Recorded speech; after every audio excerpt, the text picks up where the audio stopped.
Hello everyone and welcome back to my channel. We'll continue learning JavaScript and today we will learn about the powerful JavaScript array method named reduce. This method helps us combine all elements in an array into one value. Let's start it. First, let's talk what is a reduce. The reduce method runs a function of each element in the array. It takes two main arguments, an accumulator and the current value. Let's create a simple example. Create array with number.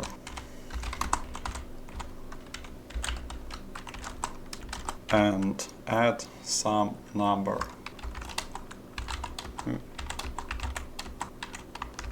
Okay, and now we can using reduce on our array with number. This is our array and now we can call reduce.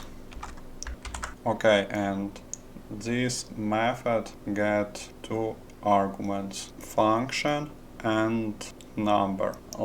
Let's try to get some other elements using a reduce method. Create new const and we can name this const sum. Okay, and now we can use our reducer. Create our function and also create our number. We'll be using 0. Okay. And first we need to add accumulator. We can name this argument like we like, but I'll name accumulator.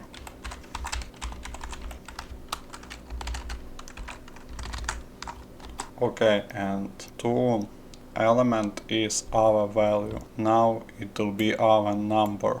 We can name also like you want. I'll name num.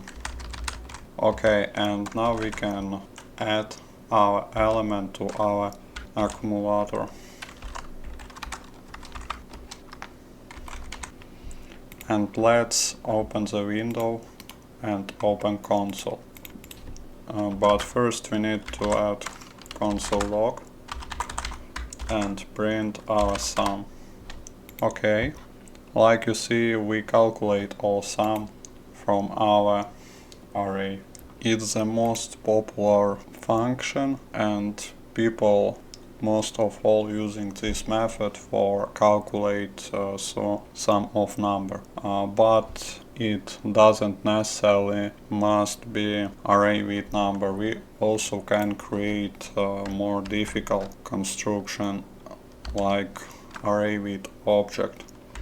Let's create object and value.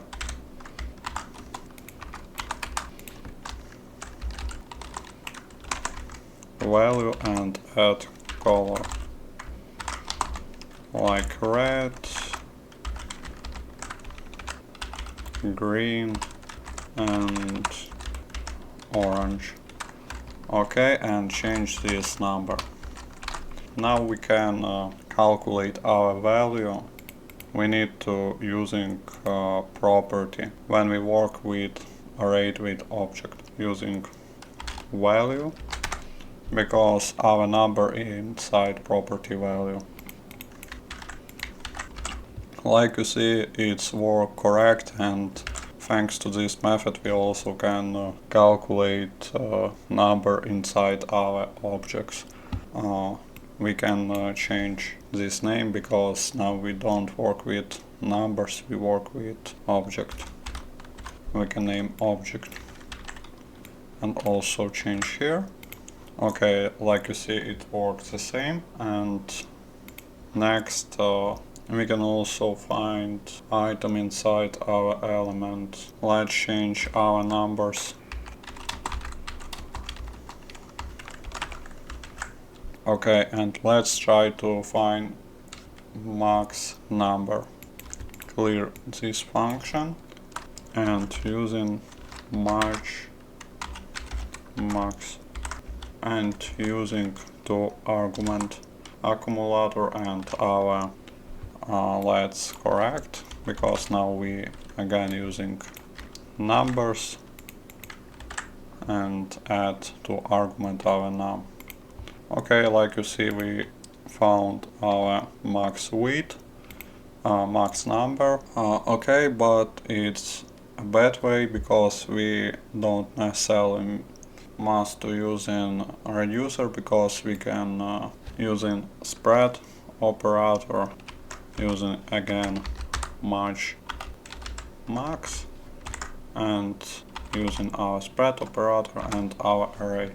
Like you see, it works the same, but we don't create a loop. Okay, today we learned new array method. I hope you liked this video, and if you like this video, please subscribe to the channel, and see you in the next video.